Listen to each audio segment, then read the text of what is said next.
I'm Elsie. And I'm Debbie. And we're Two Sisters Southern Cooking.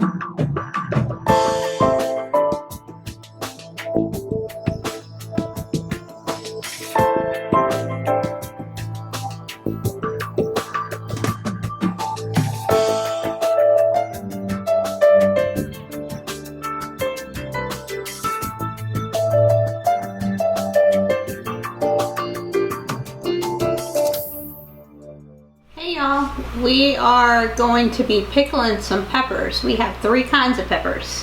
We just got these from the garden, so they are nice and fresh right off the vine. Elsie just rinsed them, so we're going to go ahead and cut them up, and then we're going to pickle them, and we're going to show you how we're going to do that. So stay tuned. Okay, so we're going to go ahead and get these cut up. Elsie's already done a few, and then we're going to cut them in about, maybe a ½ inch. We're using 3 kinds of peppers, so we are calling this 3 peppers or 3 pickle peppers, whatever. We're not sure. Saying that fast. We're not sure. We're just doing it on the fly here. I tell you what, our pepper bushes have really produced this year, and our tomatoes are really starting to produce too, which I'm just so excited about because we've got quite a few San Marzanos. So Sabrina gave me an idea. What?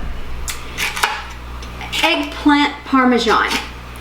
Use the Parmesan sauce from the Roma tomatoes, and maybe if we have extras, then we can use the big boys if we don't have enough sauce. Right. And then with the eggplants, we could do that. Now I can't eat that because it is a red sauce.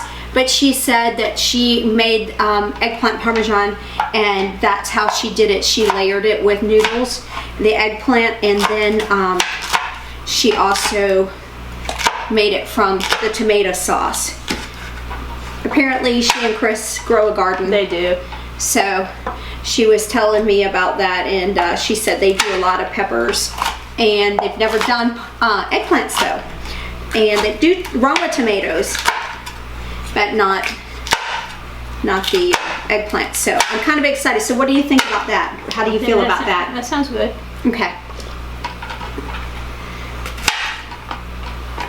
Because that would be 2 ways to use from garden to table.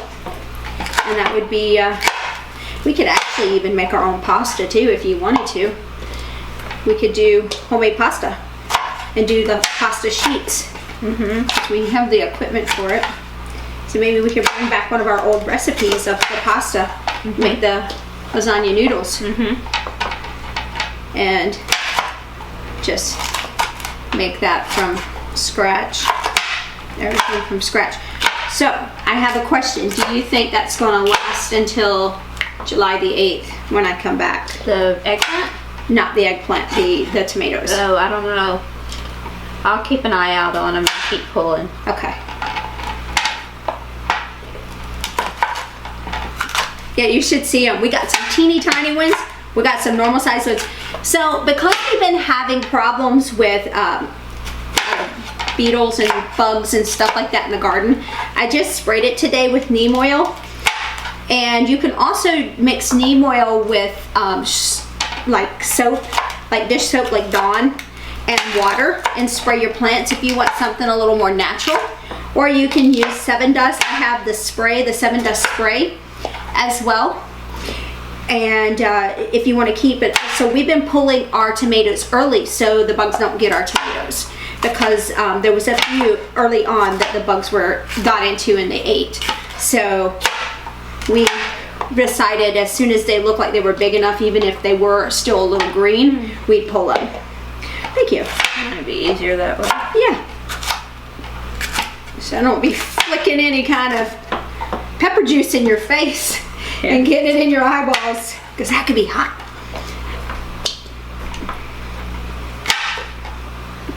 So yeah, that's a good idea for your garden. So that's what we started doing. So I do spray it with 7 Dust. We do the powder some, and we also do the spray just to protect ourselves. Okay. And this one too. I think that was probably, I sprayed it out there a while ago, the neem oil, and I was surprised at how many different bugs were flying off of the plant. Yeah, the neem oil spray. Now it can be a little pricey. You can get the concentrated neem oil online at Amazon for like, I think it's less than $15 for a big bottle, and you just mix it with water and soap, and you can get one of those sprayers and spray it. But I'm gonna have a couple of the, we'll have a couple of jars here, Elsie. Yeah, probably.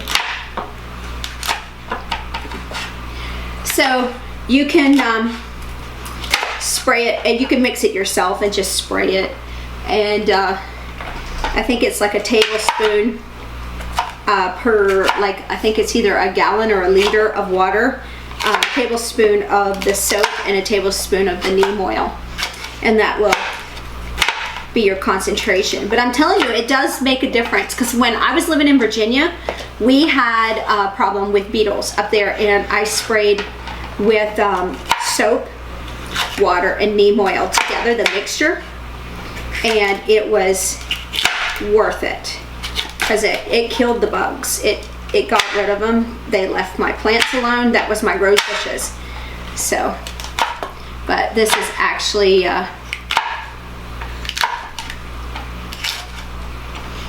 this is fruits and vegetables, but the neem oil is safe on fruits and vegetables, just letting you know.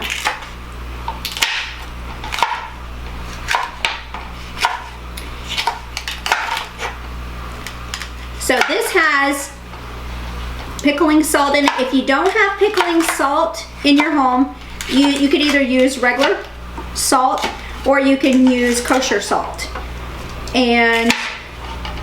But of course Elsie, who has everything, she had pickling salt, so we were able to use that. So when we're done here, we're going to take this to the stove, and before we go to the stove, we're washing our hands. Yes, indeed. You don't want jalapeños getting your eyeballs. Yeah. Yep. And these hot peppers too, because they're pretty hot too. Mm-hmm. Some of them are sweet, some of them are hot, and some of them are real hot.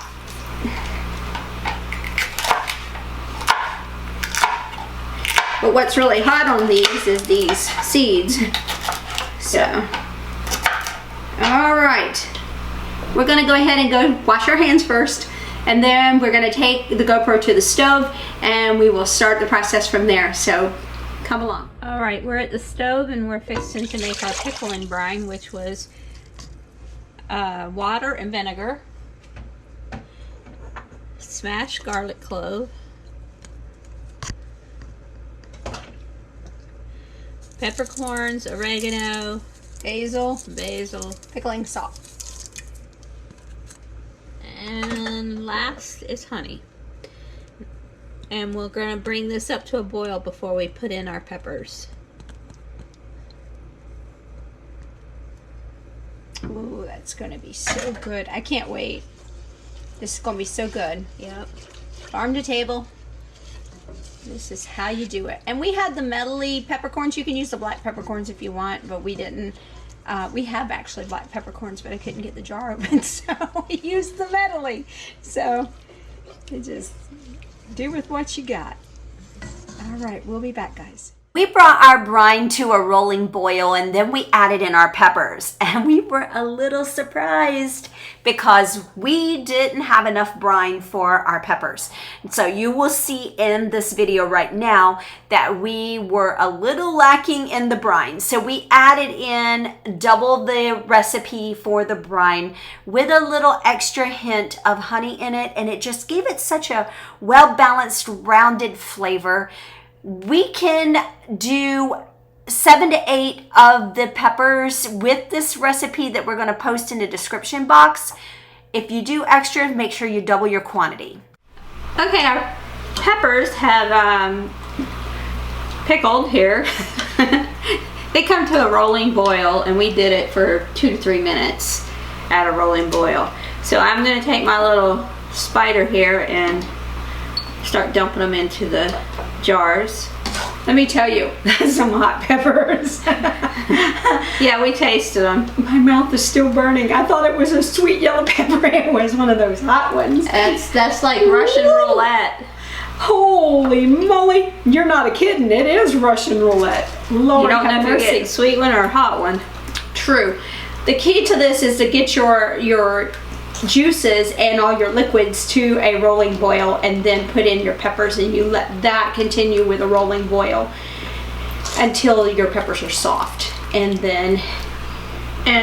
I brought 3 jars in here because we weren't sure how many it was gonna fill. So we may only end up with 2, but that's okay. yeah, We'll see. yeah, we're gonna end up with 2. Yeah. But that was a lot of peppers that we did, guys. And these are big. What are these, like quart size? Yeah, they're quart. They're big. Now, you want to eat these within a matter of, like, I think a week. And they are stored in the refrigerator because we're not Yes. going to make them stable for shelf. Yeah.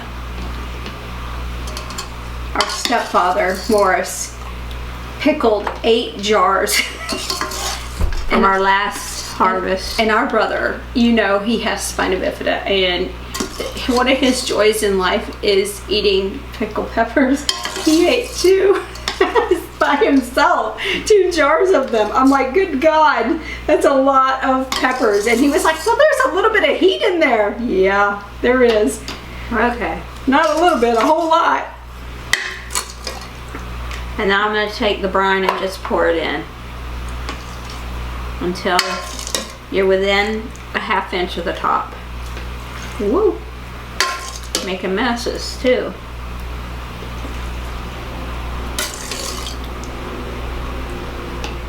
I hope we have enough brine. We should.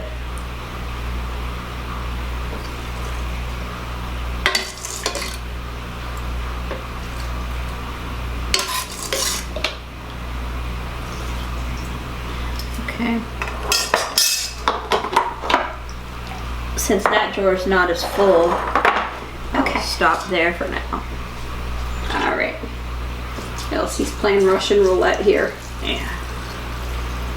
Oh, yeah, there is enough brine, Elsie. We're having cheesesteaks tonight, and we love to put pickled peppers on our cheesesteaks.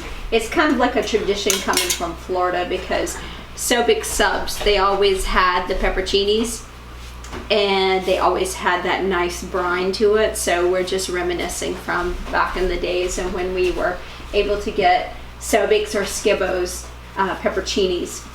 They were the best. Make sure you wipe your jar so that it has nothing on there that will hinder it from sealing.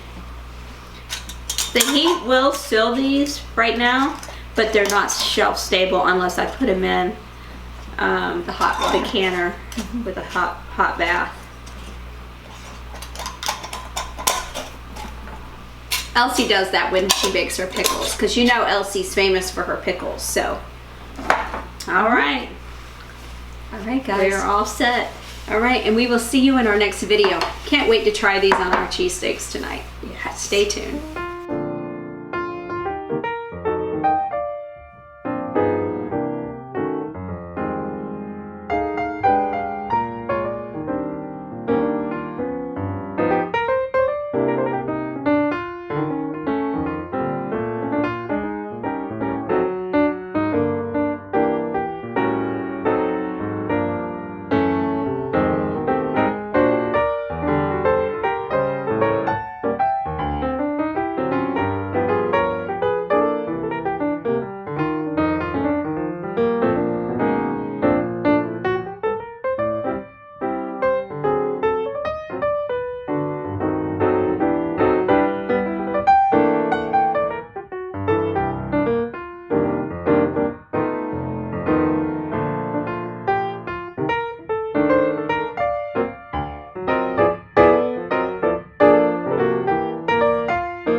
Hi, I'm Elsie. And I'm Debbie. And we're Two Sisters Southern Cooking. Please like, share, and subscribe. Thank you.